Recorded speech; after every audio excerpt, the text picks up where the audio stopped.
So welcome to my animation channel. Thanks very much again for joining me. We're going to look at how I recreated the titles of this movie that I'm working on, The Paint on Safari. And what happened is that I lost a lot of my work when my hard drive crashed. So I lost the first part in its entirety. Luckily I had a finished final copy backed up offline, but it's a flat copy, i.e. it's rendered, it's not editable. So when I came back and put the second part to it to create a walk on the wild side, to make one short film out of part one and part two, I had a bit of a problem because the edited version, the flat version that I had saved, was uneditable, if you want to call it that. In other words, the titles, all these layers that I'd set up in my editing software were now rendered out flat. So the title, everything was on the same level, the same render. It was basically bitmap. So here I'm just going to show how I got around this. It was a little bit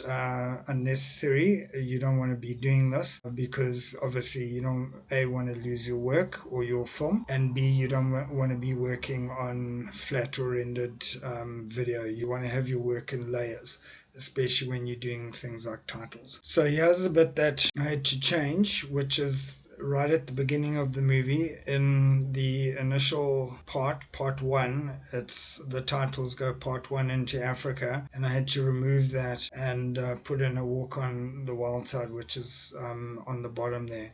That's the before and after shot, and we'll just cover how I did that. For the full video on this and more on how I'm making this animated movie, The Painter on Safari, please follow the links in the description to my course, Making a Short Animated Movie. If you haven't already, please go ahead and subscribe to my YouTube channel. And if you want to sign up to receive regular emails from James Whitehall Animation on what's coming out. And otherwise, thanks very much for joining me. I hope to see you again soon. All the best. Bye.